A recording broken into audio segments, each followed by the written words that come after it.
¿Quieres saber si eres un padre bien padre o quieres aprender a hacerlo? Acompáñame a la siguiente entrevista y vamos a descubrirlo. Esto es Estado Mental. ¿Cuántas veces no lo hemos visto, no? Vamos a celebrar un año más de vida de nuestro pequeño. Termina siendo tal vez una fiesta de borrachos del papá y los cuates.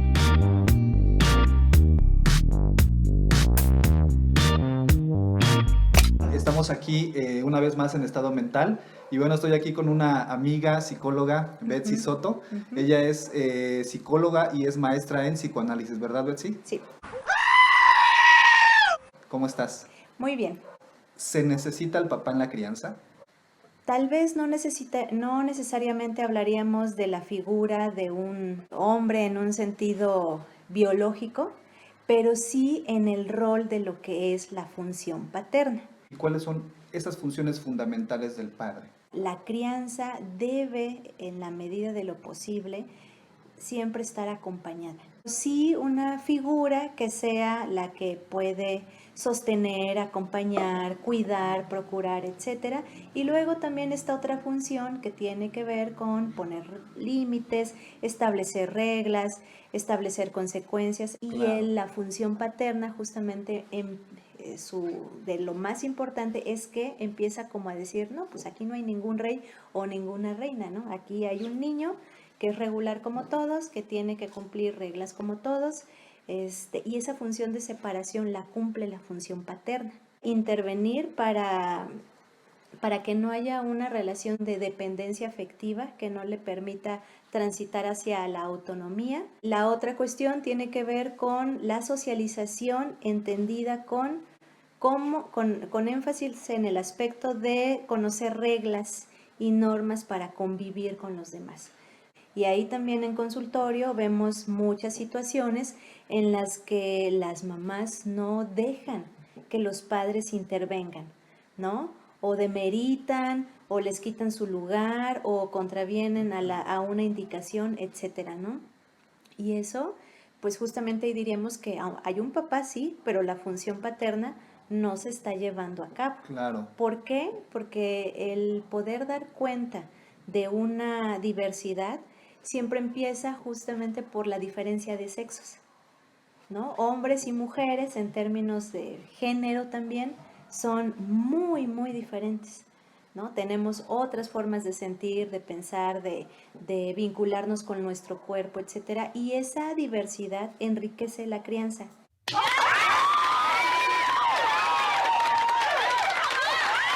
Pero de repente hay personas, ya sea muy centradas en su género masculino o femenino, que no dan entrada, ¿no? O sea, hay mamás que no permiten que el padre opine, que todo el tiempo están peleándose pues con la figura de hombre. Pero también están las referencias justamente de estos hombres misóginos, que la referencia a lo femenino es lo más simple, ¿no? Las que no sabemos manejar, las que no sabemos matemáticas, las que somos toda emoción. ¿Qué significa tener un papá presente? Si la función paterna se hace efectiva y se da todo esto bien, pues hablamos de salud mental. Si yo no tengo definido cuál es el rol de ese padre, porque aunque está presente, pero ausente, yo crezco con una idea vaga de lo que es ese rol como papá y yo me empiezo a crear esta idea y trato de llevarla a mi psique, a mi función psicológica ante la vida, ante la sociedad. No Ajá. sé, puedo llegar a tener varios comportamientos. Por ejemplo, Sí, a lo mejor un resentimiento hacia el padre que lo llevo a transmitir de manera con conflictos con las figuras de autoridad, por ejemplo. sí. Este año se publicó en España precisamente una indagación sobre los efectos y hay diferencias importantes entre las hijas y los hijos. Las niñas presentan embarazos tempranos, tienen mayor, pues sí, se divorcian más cuando crecen, baja autoestima y se presenta abuso de drogas y alcohol. Con los niños hay fracaso escolar, falta de control en términos de autorregulación y agresividad y conductas antisociales. Es decir, o sea, si podemos por ahí hacer un rastreo del perfil psicológico de todas estas personas que delinquen o que están por fuera de la ley ¿Cuántas veces no lo hemos visto, no? Vamos a celebrar un año más de vida de nuestro pequeño, termina siendo tal vez una fiesta de borrachos del papá y los cuates. Y ya saben cómo me pongo, ¿para qué me invitan? Creo que muchas veces sí nos deja como ejemplos de cómo a veces lo que nuestro hijo quiere, busca de nosotros es realmente el reconocimiento, realmente la cercanía, Sí. el aspecto de la importancia que tiene ese hijo dentro del seno familiar, ¿no? Con su rol, y también habla del respeto hacia el mismo, ¿no?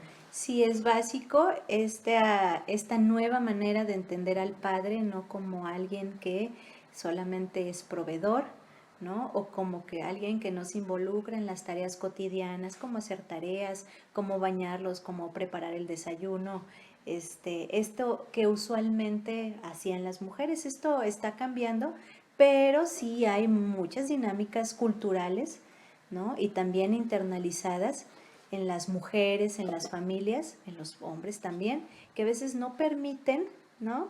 El construir esta nueva manera de entender pues el sentido de lo que es ser papá. Los efectos, eso sí los podemos ver, ¿no? O sea, porque hay estadísticas, ¿no? Que hablan de cómo esto limita el desarrollo afectivo de los pequeños. La estadística de la ruptura en el vínculo con los niños en el divorcio es muy alta, ¿no? De 10 papás, solo uno sigue sosteniendo esa cercanía al pasar los primeros 5 años en el divorcio. O sea, estamos hablando de un porcentaje muy bajo, donde el Pues, padre realmente se involucra o se interesa por el hijo después del divorcio. sí, lo que podemos ver es que la función paterna más bien era sostenida por la mamá, ¿cierto? Totalmente. Y una vez que ya se ve desentendido de dar como cuentas, ¿no? A la esposa, ahora ex esposa, pues empiezan a tener una serie de comportamientos bien diferentes. ¿Y cuántas veces pasa que cuando el joven o el niño se vuelve adolescente, joven, el papá quiere acercarse y el niño ya no tiene ningún interés por ello?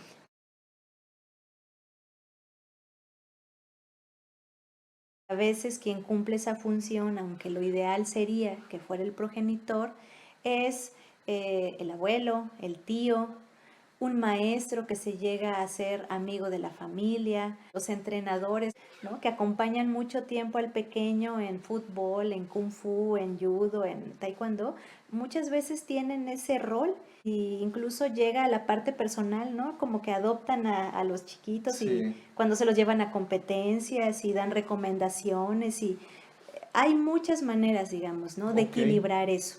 ¿Cuál es la manera correcta en la que yo, papá, que tengo interés, porque estoy seguro que mucha gente también lo tiene, de acercarme a mi hijo para que él me sienta, para que él me perciba, para que él sepa que yo estoy involucrado? ¿Cómo puedo hacerle para que mi hijo se sienta amado incluso por mí, que soy su padre? Si no tuvimos un modelo de papá que nos enseñó cómo cuidar, cómo ordenar, cómo disciplinar, que de alguna manera pudo transmitir claramente, ¿no?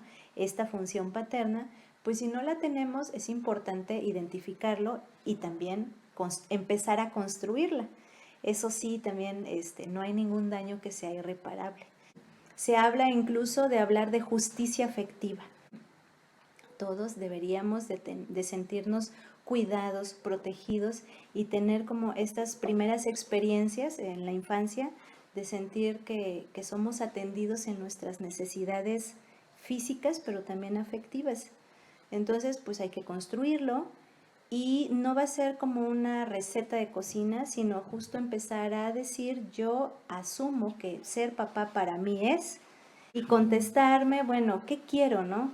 Quiero que sean felices, quiero que sean buenas personas y tener la posibilidad de encontrarse con el niño y no depositarle, quiero que sea futbolista como yo o como yo no pude, ¿no?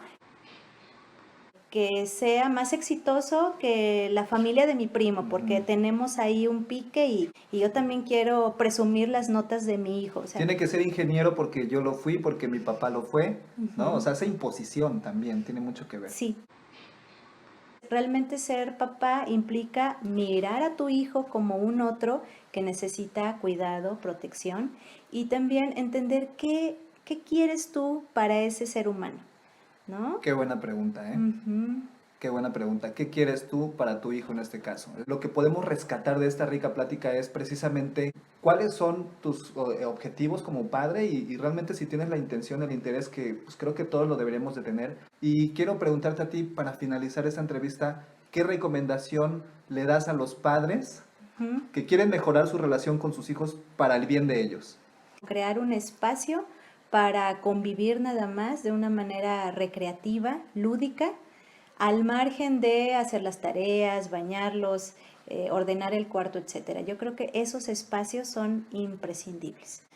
Y justamente al interior de esos espacios, de ese ambiente, centrarse en jugar, en escuchar lo que el otro quiere decir, ¿no?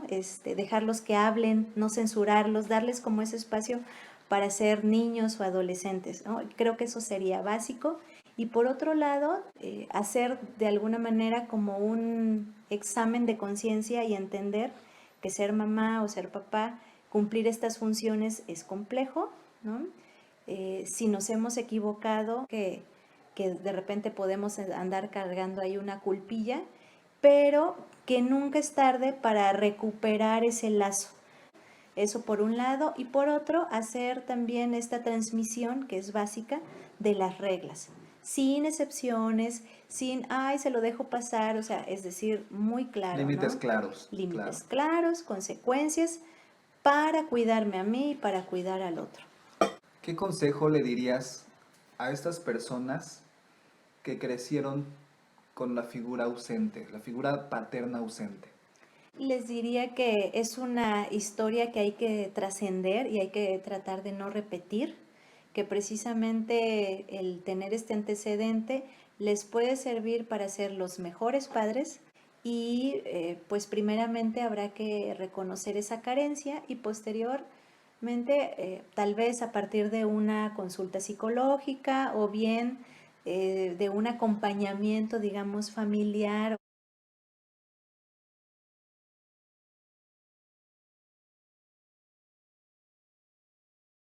¿Qué le dirías a las mamás que se les complica que sus hijos se relacionen, en el caso de un divorcio, pues con el padre, que a lo mejor quiere acercarse hacia él?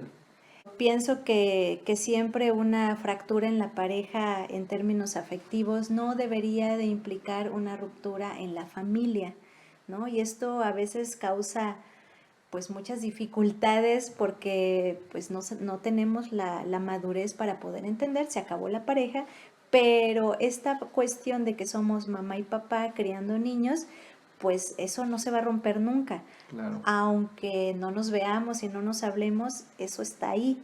Entonces, pues sí creo que hay que hacer un esfuerzo precisamente para dar ese lugar a estas dos figuras centrales, que es mamá y papá, al margen de las dificultades que pueda haber como exparejas, ¿no? O sea, al margen de todos estos elementos que deben de pasar por el perdón, ¿no? Claro. Por una adecuada, digamos, sanación y restitución del daño, si es que así lo hubo, pero eso queda entre ellos dos, ¿no? En este caso, lo importante es mirar a los niños, que no debe de ser más importante que si yo me siento enojado o indispuesto, entonces ya no quiero ver al papá, entonces le cierro la puerta, ¿no? Pues no. Betsy, muchas gracias. Estuvo muy rica esta plática, el cafecito sabroso. Muchas gracias. Está bien. Los invito a que se suscriban al canal y que le den clic. Muchas gracias. Nos vemos la próxima. Hasta luego. Creo fervientemente que ser papá va más allá de la permisividad, del consentimiento y la sobreprotección. Es importante la implementación de normas, límites y responsabilidades, incluso desde pequeños.